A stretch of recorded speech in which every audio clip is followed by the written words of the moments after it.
Muy buen día, señoras y señores, ¿cómo están ustedes? Hoy día vamos a hablar de un tema que es un poquito invisibilizado. Vamos a hablar con la doctora Gabriela Repeto sobre un tema que es aquello que tiene que ver con las enfermedades raras, con esas enfermedades que son poco frecuentes. Doctora Gabriela Repeto, ella es investigadora del Centro de Genética y Genómica y directora del programa de enfermedades poco frecuentes del Instituto de Ciencias e Innovación en Medicina de la Universidad del Desarrollo. ¿Cómo está usted? Muy buen día, muchas gracias por recibirnos. Hola, muy buenos días, Miriam. Muchas gracias a ti por la invitación a hablar de este tema y a todas las personas que están viendo y escuchando esto. Oiga, doctora, partamos desde el comienzo. Yo dije que tú eras investigadora del Centro de Genética y Genómica. ¿Me puedes decir qué es genética y qué es la genómica?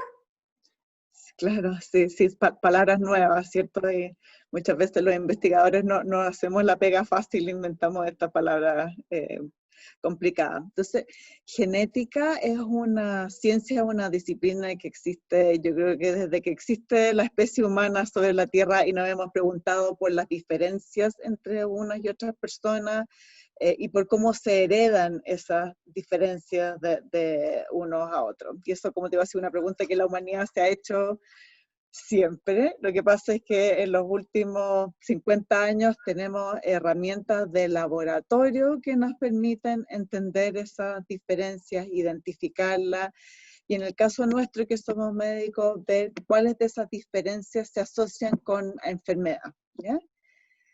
Genómica es un término mucho más reciente y de nuevo que yo creo que no debe tener más de 20 o 30 años, que tiene que ver con la capacidad que tenemos hoy en día de mirar todos nuestros genes. Tanto, bueno, los humanos que es lo que miramos nosotros como de cualquier especie. Entonces, con las herramientas de genética mirábamos uno a uno.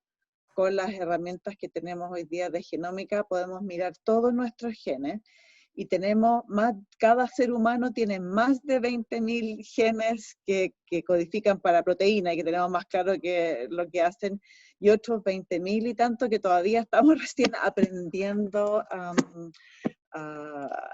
comprender un poco qué es lo que hacen, cómo funcionan, cómo se estructuran, etc. Ya, perfecto. Y eso es lo que ustedes estudian en el Instituto de Ciencias e Innovación en Medicina de la Universidad del Desarrollo.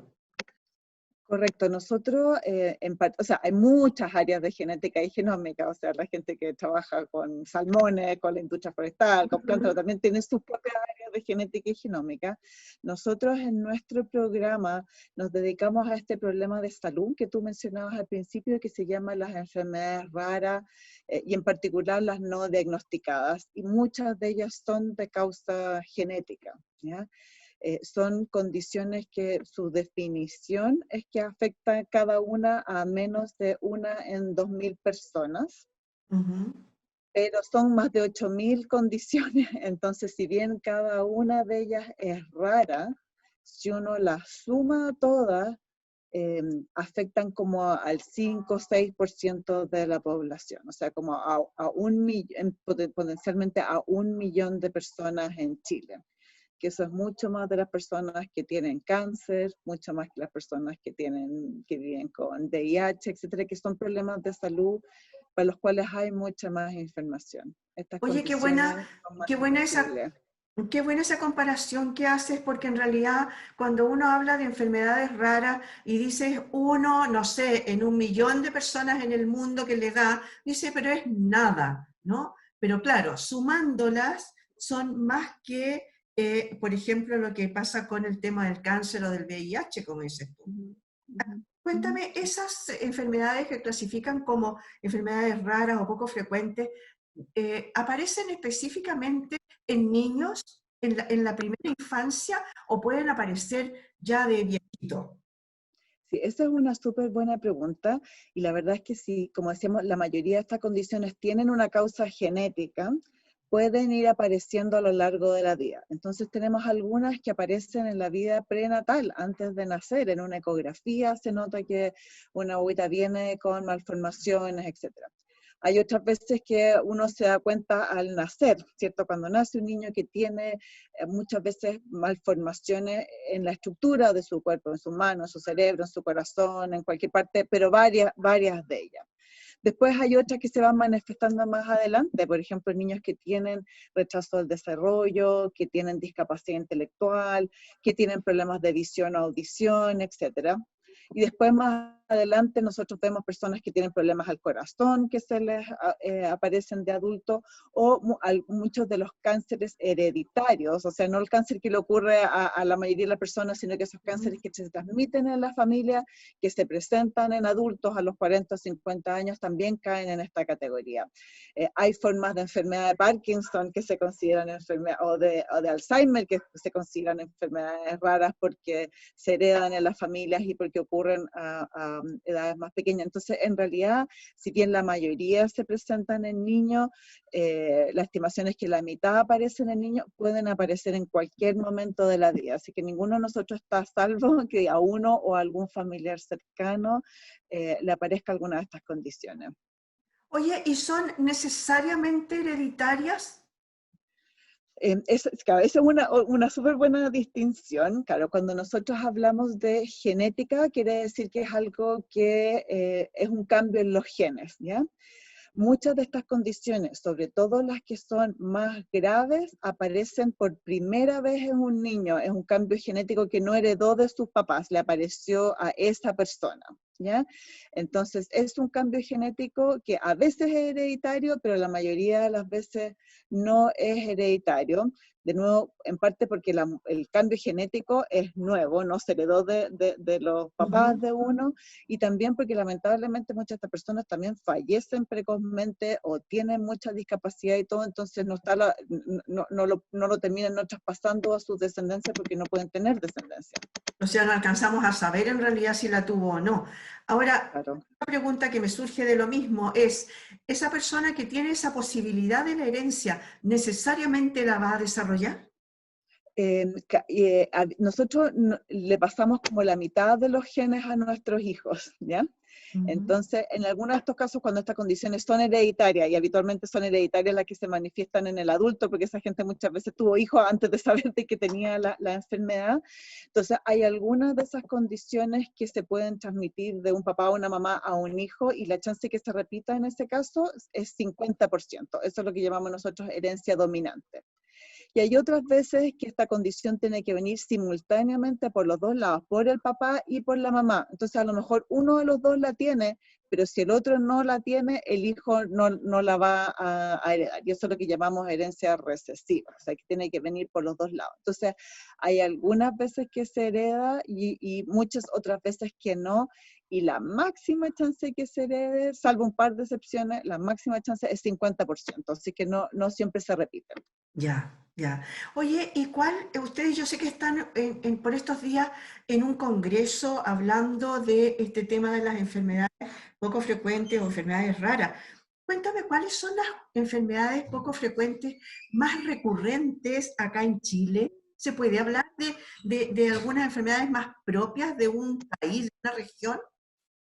¿Sabes? La verdad es que salvo poblaciones que son como muy consanguíneas entre sí, o sea, que la gente tiende a formar parejas entre sus parientes, cosa que no es usual en Chile, sucede de repente, pero no es como en la costumbre. Habitualmente estas enfermedades pueden afectar a cualquier país, a cualquier persona de cualquier origen, ¿ya? Entonces, dentro de las enfermedades raras, como tú dices, hay algunas que son menos raras, ¿ya? Entre esas, por ejemplo, está una condición que se llama la fenilcetonuria. Muchas de estas cosas tienen nombres súper raros, que no ayudan Sí. mucho, ¿cierto?, a conocer, que por ejemplo se le busca a todas las guaguitas al nacer con el examen que se llama la gota de sangre, ¿ya? Que a toda guaguita en Chile desde los años 90 se le hace ese examen, y eso tiene una frecuencia como de 1 a cada 15.000 niños que nacen, ¿ya? Entonces esa es una de las condiciones más comunes. Hay otra, por ejemplo, que se llama fibrosis quística, ¿ya? Que afecta a los pulmones y al sistema intestinal, entre otros órganos, y eso estimamos que tiene una frecuencia como 1 en 10.000 personas, y de hecho, por ejemplo, está cubierta en gran parte, no totalmente, pero en gran parte por la garantía de GES, lo Sí, que antes se del llamaba auge, sí. Sí. Entonces hay algunas que son un poquitito más comunes, pero tanto en Chile como en cualquier otro país. Y en contraste tenemos, claro, algunas condiciones, como decías tú hace un rato, que son como ultra raras, que las familias dicen soy uno en un millón. Muchas veces es más que uno en un millón. Lo que pasa es que como no tenemos muchas herramientas de diagnóstico, todavía de conexión en las familias, muchas veces algunas personas nunca llegan a saber lo que tienen. Pero claro, dentro de las raras hay unas más raras y otras que son como más comunes dentro de las Por lo raras, y menos esas más comunes muchas veces las escuchamos de repente, ¿cierto? por lo menos más frecuentes, digamos, ¿no? Claro. Parecen o son más visibles, como por ejemplo el caso de una guaguita que ahora está por estos días haciendo, incluso están haciendo una especie de colecta para poder costearle el tratamiento, porque es algo estratosférica la suma de la que estamos Claro. hablando. Claro, y ese es uno de los problemas de estas condiciones. Claro, la situación que tú mencionas es una condición que lamentablemente no es tan rara, que se llama la atrofia muscular espinal, que hay varios tipos, pero la más grave es esta forma infantil que muchas veces nos remueve a través de los medios de familias pidiendo ayudas para terapia. Entonces, como estas condiciones son poco frecuentes, son difíciles de diagnosticar, y muchas veces hay poco como interés, entre comillas, de las farmacéuticas de desarrollar medicamentos, y después de eso, cuando esos medicamentos se logran desarrollar, son muy caros porque son muy pocas las personas que los reciben y son complejas de desarrollar. Entonces, vemos, o sea, de las 8.000 enfermedades raras, hay como 500, o sea, una fracción menos de 10% que tiene algún tratamiento como más específico. Todas tienen algún grado de terapia, ya sea con rehabilitación, con apoyo nutricional, lo que sea, pero hay unas poquititas que tienen estas drogas específicas, y como describes tú, Miriam, uno de los grandes dramas ahí es que son extraordinariamente caros. Entonces las familias ven que esto existe, pero es como un espejismo, ¿cierto? Como que está ahí, pero no está. Exactamente, sí, claro, es entendible el hecho de que, claro, la farmacología desarrolla a lo mejor un remedio para una específica enfermedad, pero son tan pocas las personas en el mundo las que van a tener acceso a ella, que claro, sube en forma exorbitante los valores de esos tratamientos. Ahora, tú dijiste recién que en los chilenos específicamente no se desarrolla alguna enfermedad como más que en otros lados, por tema de territorio. Ahora mi pregunta va con respecto de la raza. En razas diferentes, ¿hay también distinta prevalencia de enfermedades raras o poco frecuentes? Sí, hay algunas situaciones que son bien peculiares, pero como te decía, en general son de poblaciones que tienden a lo que en genética llamamos la endogamia, o sea, buscar parejas parecidas. Entonces hay, qué sé yo, estas comunidades uteritas y menonitas en Sí. Norteamérica. Los finlandeses también, que también tuvieron por muchos siglos, no actualmente, pero por muchos siglos atrás también, como poblaciones que fueron más cerradas, y otros grupos étnicos específicos, pero en países como los nuestros, que somos mestizos en realidad, que somos una mezcla de un montón de razas, la verdad es que nos puede pasar cualquier enfermedad rara como en cualquier otro país. Hay poquitas diferencias de predisposición étnica, pero la verdad es que hoy en día en este mundo tan globalizado, la verdad es que eso es más bien excepcional, que haya como países específicos que tengan muy alto de una condición en particular por causa genética. Ya. Oye, y tú dijiste ahí una clave, causa genética. ¿Por qué se producen estas? No sé si son de generaciones, pero, ¿por qué? Claro, sí. A ver, como te decía, nosotros venimos con este manual de instrucciones que se llaman los genes, que están en parte determinando como nuestro funcionamiento y nuestra estructura biológica, ¿ya? Por supuesto que estos genes no son lo único que somos nosotros, interactuamos con el ambiente, con la cultura, con nuestras familias y todo, pero por lo menos son determinantes de una buena parte de nuestras características biológicas.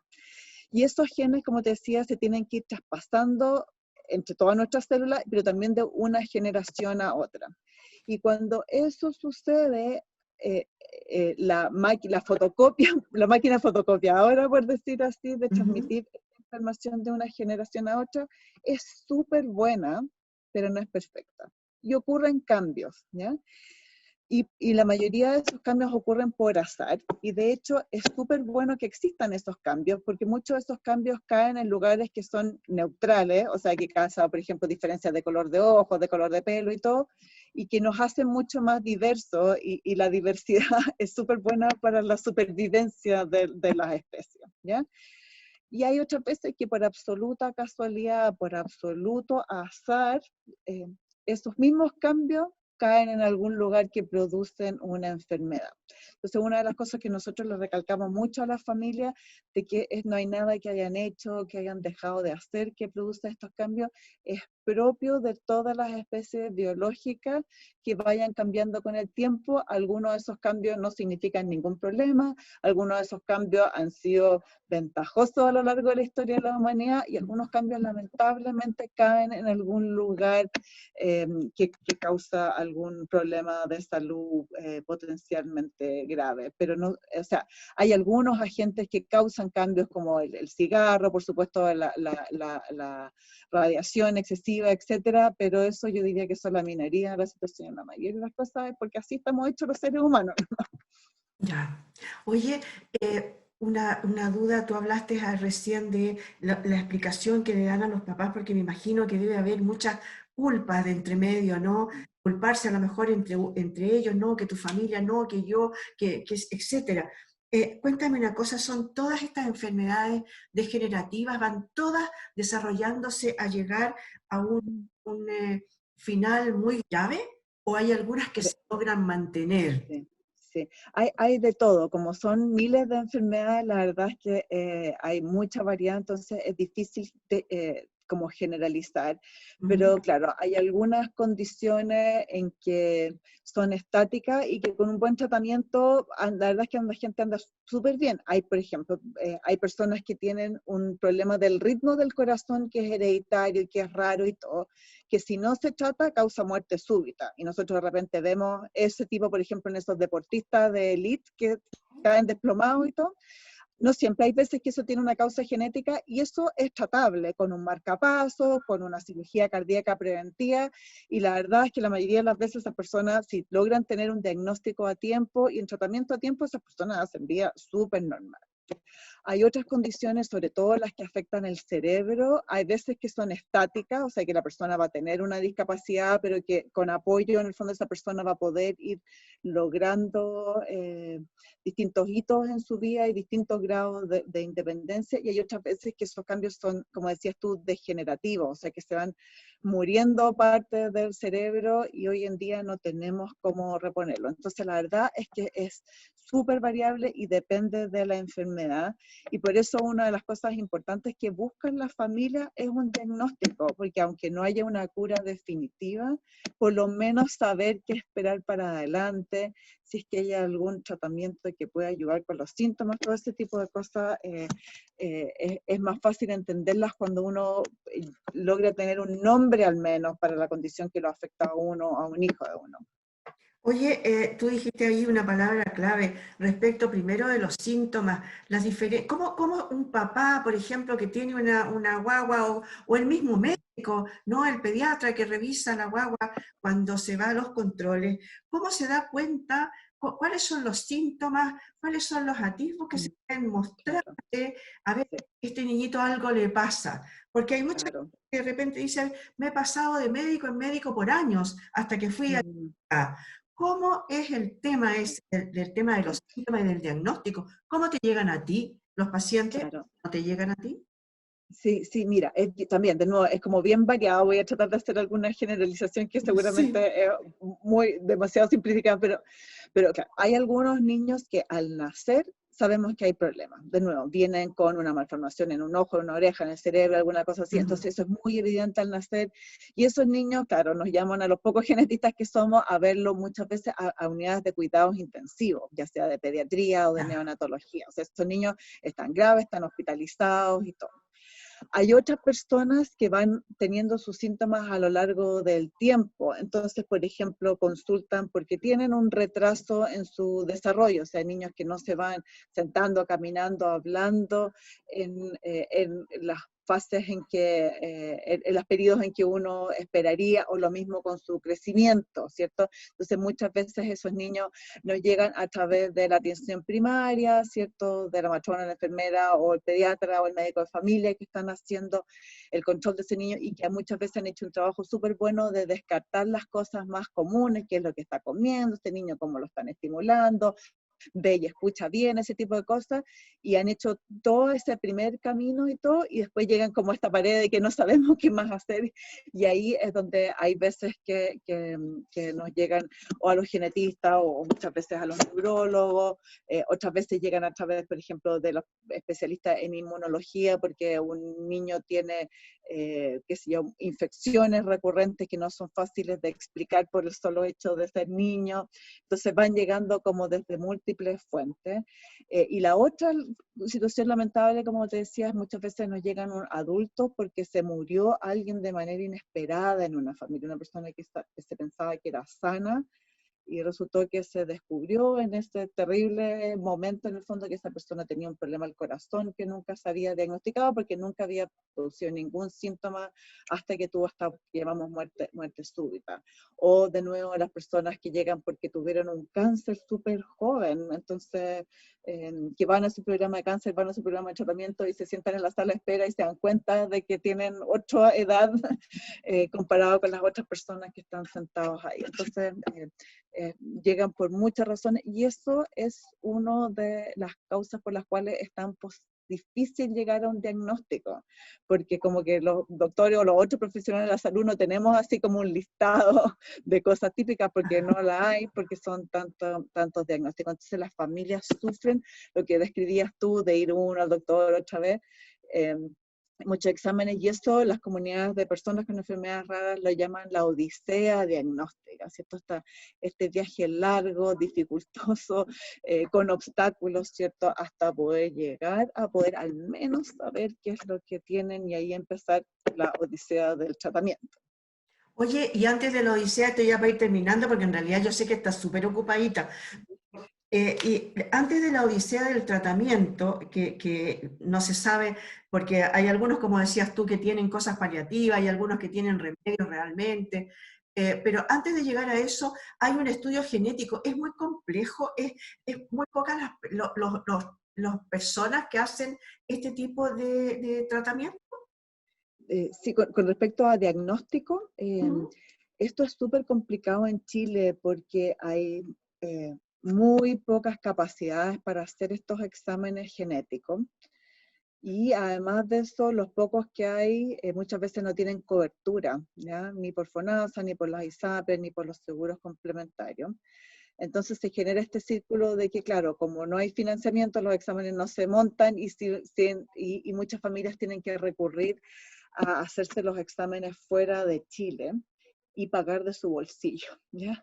Entonces, entonces esto hace que sean muy poco accesibles. Entonces, en el ámbito de la confirmación de diagnóstico, en el hemisferio norte y los países desarrollados, esto ha ido creciendo a cualquier cantidad y los precios han ido bajando de manera enorme, pero en Chile estamos muy atrás en eso, y es como raro preguntarse por qué sucede eso en circunstancias que Chile tiene tantos otros avances en ciencia y Ujú. en otra habilidad, y esta es como una brecha importante en el sistema de salud, el acceso y la existencia de test diagnósticos de genética.